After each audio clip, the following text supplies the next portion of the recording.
Hey everybody, today I'm sharing a video showing some tips and tricks and little maintenance things to do with my Mockmill. I've been getting some requests for quite a while now to show more videos on the Mockmill and how I use it in particular, and a friend got in touch with me just yesterday saying, do you have a video specifically on your Mockmill? And I went, no, but I was planning one, so I decided to do it. The other reason behind doing this video now is that I really need to clean it. I haven't cleaned it for a long time. These mills are surprisingly low maintenance, or not surprisingly. For me, it's virtually no maintenance, usually once or twice a year. I probably should do it more often, but you'll see how simple it is. It doesn't really build up too much stuff inside. So once or twice a year, I usually give it a bit of a clean out. And yeah, so I thought I needed to do that anyway, and I was getting some requests, so I thought I'd put it all together in a video. So this is a Mockmill 200, and virtually what I'm going to show in this video, it applies exactly the same to the Mockmill 100, and much of it will apply to the Lino and the professional models as well. My understanding of those two, they're the ones with the timber housing. I've never used either of them, but the inside workings are very, very much the same. It's just the adjustment that is different, and obviously the look of them. But a lot of people have the Mockmill 200s and 100s and find them quite affordable. They are the most affordable in the range. So I thought I'll just show what I've got here with my 200, and that might just give some people some ideas if they were thinking about getting one, or even if they've already got one and they want to learn a bit more about how to use it. So I'll just show how I clean it, and then I'm going to show you how I actually use the adjustment on this, because people use it differently, and I kind of want to show my thinking towards it, because there are a few tricks with it, and I'll give a bit of a demo of how I coarsely mill my oats for my oat milk making, and I'm also going to show you how I use it to crack hard dal, things like this tur dal, which is a pigeon pea, and also mung beans to make mung bean dal. I'm a big Indian food lover, and I eat lots of dal and lentils. So I actually use my Mockmill to crack a lot of those hard beans. I buy them in whole form. So yeah, it's interesting. These things have a lot of applications. Anyway, we'll start with the cleaning.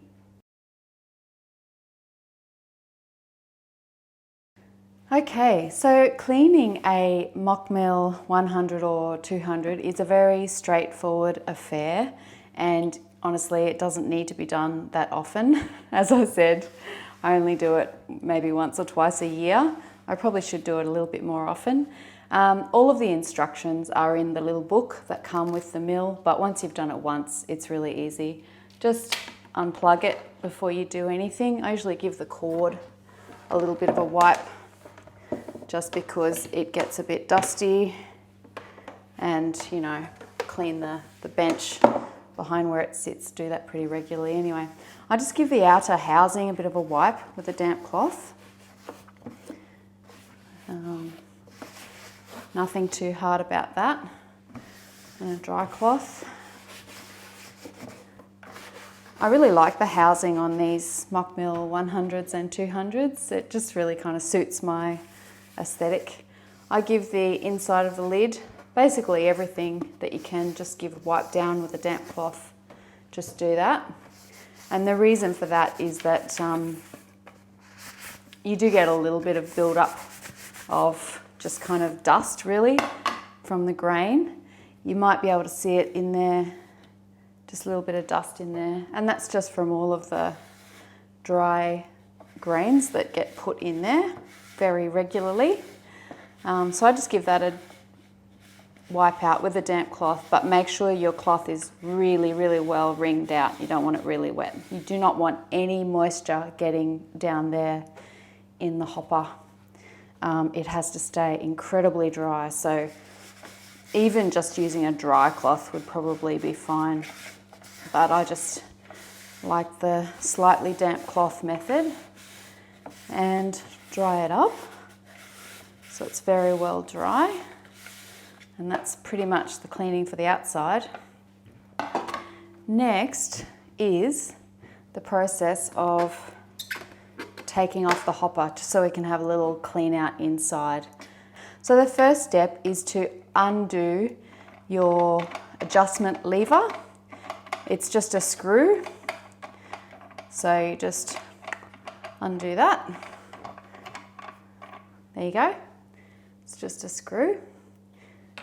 And once that's out, you really have to have that out before you do anything else. I don't know if you can see, but there are two little levers here on the back. So with the mill just sitting still, you just push those levers in together and that releases the hopper. So you can see there's the little tabs, they just fit on those two tabs there. So you don't have to push them in hard, just push them in gently and that will release them from there and then the hopper comes off. And that's it, you don't have to do anything else with the hopper. Now these are the, I don't know what that's called, but but these are the bit that holds the stones together. Let's just call it that. All you do, it's so easy, is you just unwind it. That's it. Unwind that top bit. See how it's got a little bit of build-up of flour on there? You can wipe that off. I have this little toothbrush that came with my oat flaker that I use. If you want to give it a bit of a scratch with the toothbrush, I'm just doing that in my sink. There you go, a little bit of a scratch there. And just with a dry cloth, no wet cloths inside. Always just dry cloths. Just give that a wipe. So that's that bit done. And now this, you've got to be a little bit careful here. This is the casing that the top stone is screwed into. You've got to pull that out and just be really careful. The only thing to be really careful of is these two springs either side. These springs are what tension the stones down together when you, make them closer together to grind more finely. So leave them in, but just make sure that they stay there. If one of them comes out, you'd need to contact your supplier of your mill and get a new one. They're really important. So just make sure that they're both there and just be aware of them so that you don't accidentally knock them out. Now, there's a little bit of flour in the top of this thing and, it's all gonna come out. There we go. I didn't think that through very well. So this is the top stone and you can just see there's a little bit of flour around there. I just put that over my sink and give that all a good brush out.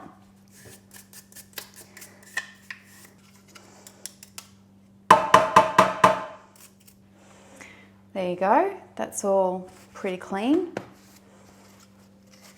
Just give it an extra wipe with your dry cloth if you want to, but really you're just getting the excess flour out. I think I dropped a bit of flour down in there. Oops. You see my stone is nice and clean. There's no build up on there. I'll talk a little bit about that later when I show you the oats. But that's what you want to see. And this is the bottom stone. You can see there's a fair bit of flour floating around there. So what I do to get that out is I just put my hopper lid on the bench below it, and then I get a chopstick and I just get this, you want a chopstick because it's not going to scratch anything, a timber chopstick, and I basically just, I hope you can see that, but I'm just uncaking the old flour from around the side, and as you turn the stone around you'll see it will come out the bottom. Now I don't really think this matters too much. You do get a little build up of flour in there. I don't do it very often, as you can see. I honestly can't remember the last time I cleaned this, so it was probably at least 6 months ago, which sounds terrible. It is a long time, I guess. But I guess that goes to show that it doesn't build up a lot. There's only so much that can build up in there because when the grain goes in the top of the hopper, it falls in between the two stones and then gets pushed out, and all the flour gets funneled out of here into the chute. So really all the fresh flour is coming out all the time. So it makes sense that there's not much left behind there. If you want to be really tricky, you can get a vacuum cleaner. I've got my little handheld Dyson one here, and you can just have a bit of a vacuum. I accidentally spilled some flour in there before, so I'm going to just try and vacuum it out.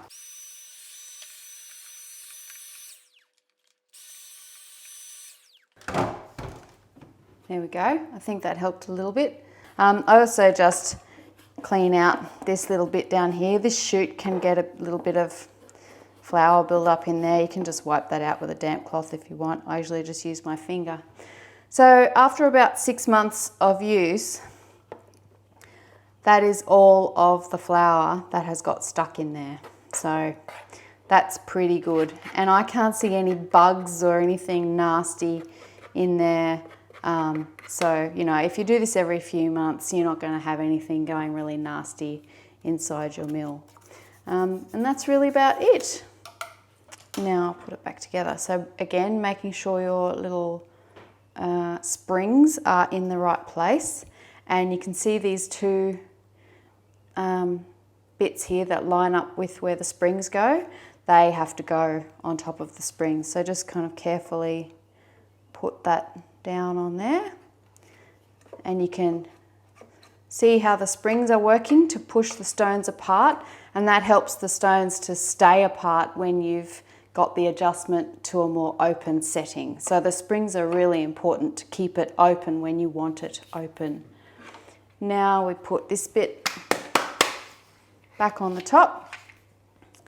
See our lever adjuster slidey thing is in there. Don't worry about that just yet. You just put this on.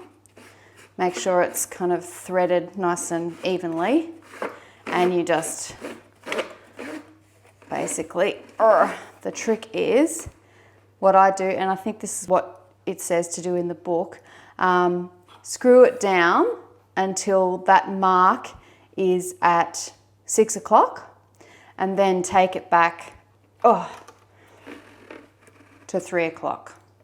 So, and then what you do is you make sure that your little lever gadget doobie thing, oh geez, I'm terrible at this. Make sure your little lever repository adjustment slidey lever slot is there at 3 o'clock, lined up with that black mark, and you'll see there's a black mark on the bottom as well. I don't know if you can see that. See that? See how you want the lever to be there. And then you can put your hopper back on with the lever slot to the right, and just make sure everything's lined up, and click. That's it. Click that back on. All done.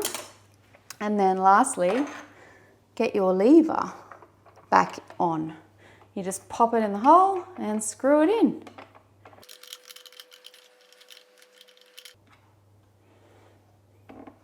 And there your mill is, all cleaned, all set, ready to go for another year or so, or however long you leave it.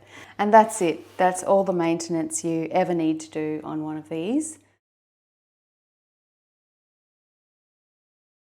Now that we've got the mill back together, I really want to talk to you about this adjustment lever. If you follow the instructions and you tighten the top stone down to that where the mark is at the 3 o'clock point, and you put your adjustment lever in at that point as well, your mill will be pretty much set up according to the factory settings, whereby 1, this is 1 here and 10 up here, the 1 setting will be about the finest that you can go. Now, I like to play around with this setting quite a lot, and I don't really go by these, but if you're not sure and you aren't sure whether you've adjusted it or you've had this part here for where the lever goes, if you're not sure if you've had that in the right position when you put the mill back together, this is how you reset it. And it all comes down to a sound that the mill makes when it is on its finest setting. And if you read the documentation from Mockmill, including what's in the book here, they will tell you that the factory settings is so that this one setting here is the finest grind, and you know that you're there when the mill makes a slight little ticking sound. So what I'm going to do is I'll show you what that sounds like. I do use ear muffs when I use my mill. I don't want to alarm anybody, but these mills are fairly loud. But just to put it into context, I wear these when I use my blender as well. So I am really, really sensitive to loud noises, and not like in a scared way, but it actually hurts my ears.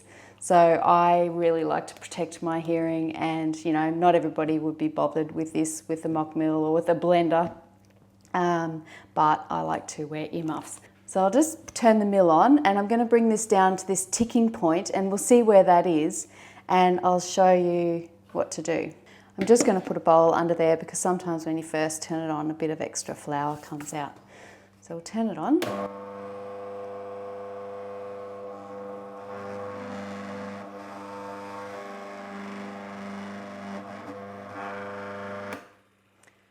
Okay, so I brought that. I thought I had that kind of at the right setting in the middle there.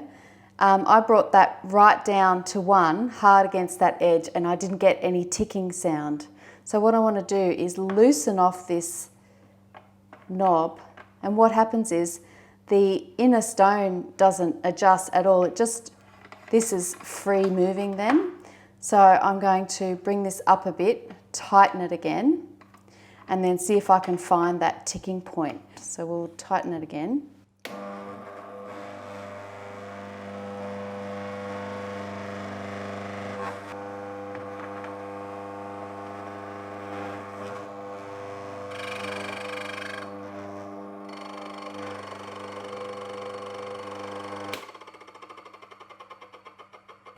So hear that ticking sound? That was obviously a bit more off than I thought it was going to be, but never mind. This is why I like to show this, because if you're not sure, like me, I don't actually take it apart very often, so I kind of forget. That's how you find that ticking sound. So we found our ticking point, and then all we need to do to get our lever to sit at 1 for the ticking point, because the ticking point is the closest, most finest grind setting you want. If you try and tighten those stones together any further than that ticking point, you might damage the stones. But that ticking sound is the 2 stones just starting to touch, and when you've got that sound, you know that that's as close as they can get, and you're going to get the finest grind of flour when it's at that point. So once you've got that ticking point, I just loosen this lever so that you can move it freely, bring it back down to 1, and then tighten it. And that way your mill is kind of reset. You know then that 1 is really fine, 10 is a lot more coarse, and you should hear that ticking sound when you're at 1, and that's kind of the factory settings for the mill.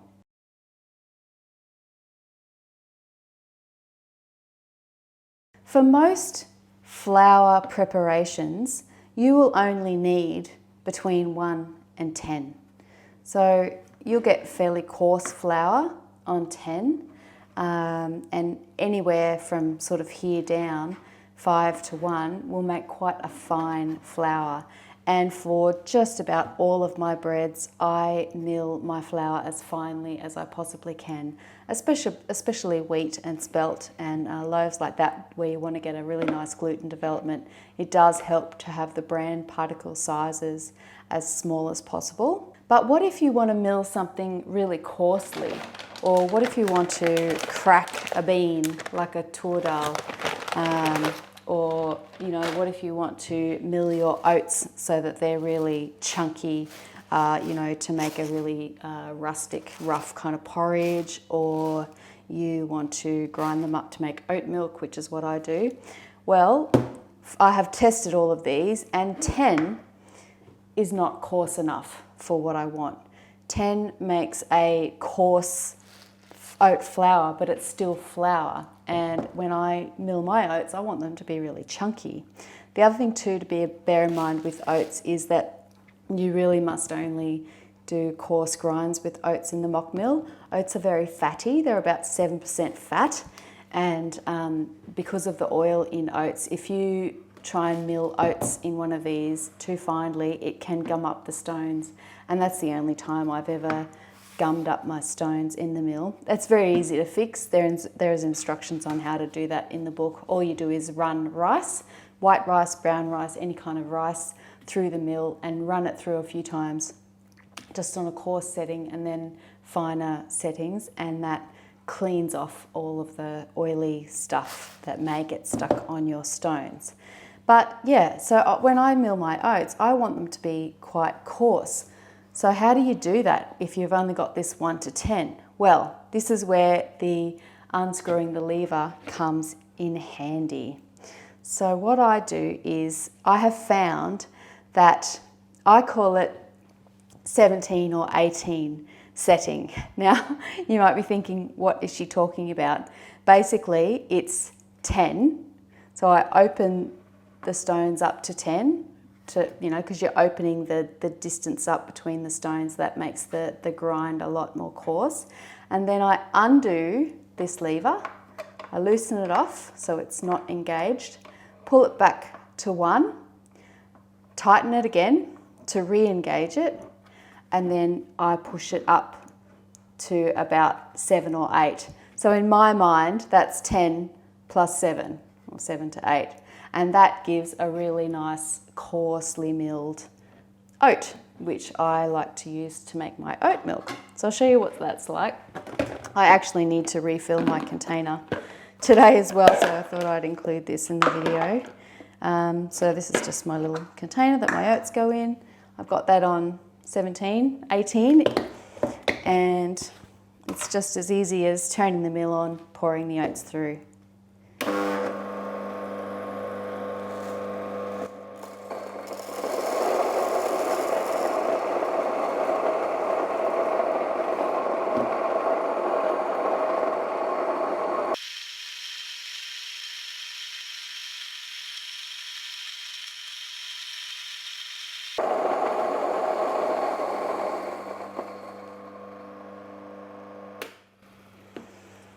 Okay, so I hope you can see that. See how those oats are pretty coarse? You do get floury bits, but you get really nice, really nice chunky bits of grain as well. I really like that mixture for making my oat milk. We do actually have an oat flaker, this Eschenfelder flaker that we use to roll our oats. It's a beautiful little hand machine by Eschenfelder. You just clamp it to the bench and roll your oats through, and that makes rolled oats, but that takes a little bit of work. So we only use that for our rolled oats for cereal and porridge. But if you just want to make a really rough oat mix like this, this works great for more fine porridges, and it's fantastic for making oat milk. So that's one thing you can do. There's really big chunks of bran in this and lots of fine bits as well, but it's a nice kind of chunky grind, and that's on that 18 setting. So that's good. You can grind all sorts of things in a Mockmill. I don't want to sound like an ad for Mockmills, but I kind of am promoting them because I really do love this mill. I've had mine for over 3 years now, and it works just as good today as it did on the day that I got it. These are really solid machines. Oh, also, by the way, I'll put a link below to some information about Wolfgang Mock, who is the designer of the Mockmill. Some of you, if you're looking around at mills to buy, you might have seen Hawas, Como, Fidibus, all these different types of mills. They're all designed by Wolfgang Mock as well. But back to the milling, you can mill a whole lot of stuff in this, mostly grains, legumes, spices, things like that. You want to avoid anything oily, so I don't put my flax seeds in here, I do them in my blender. Any oily seeds or nuts you can actually do, I think, in small quantities mixed in with other grains, but not on their own, because anything really oily will gum up the stones. So you can use this guide, but if you want to be really experimental like me and you're not just milling things for flour, you can experiment more with these more open settings. So I'm going to show you how I milled these tur dal, which is a pigeon pea. It's actually like a bean. I've grown these in our garden, pigeon pea. They're an amazing plant. They're basically like a little small red bean. I don't know if you can see.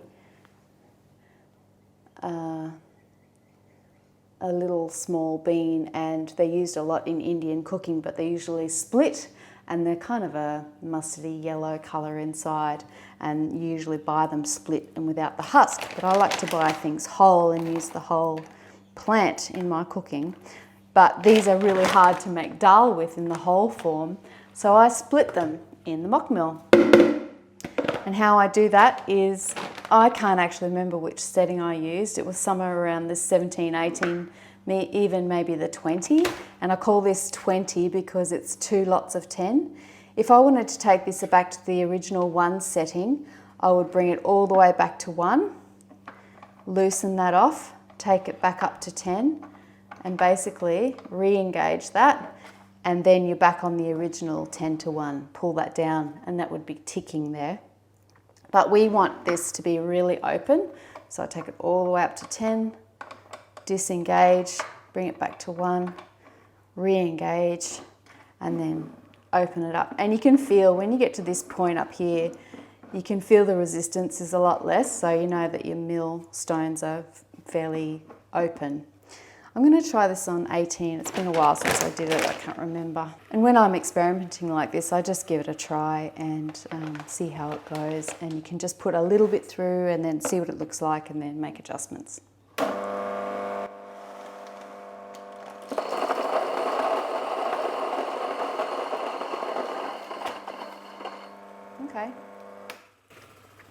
Okay, that's pretty good.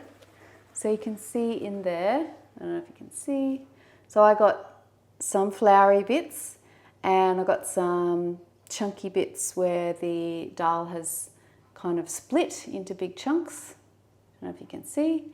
And I got lots of bits of the husk, which I don't sift out. I just cook the whole lot like that. Just makes it easier to cook. I'm going to try that a little bit more coarse. I'm going to take it up to the 10, which is actually like 20.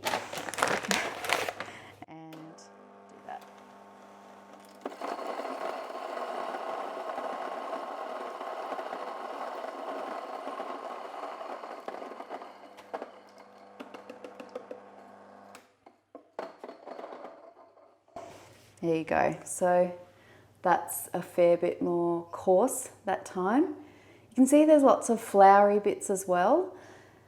You can't crack grains in this and just get perfectly cracked grains.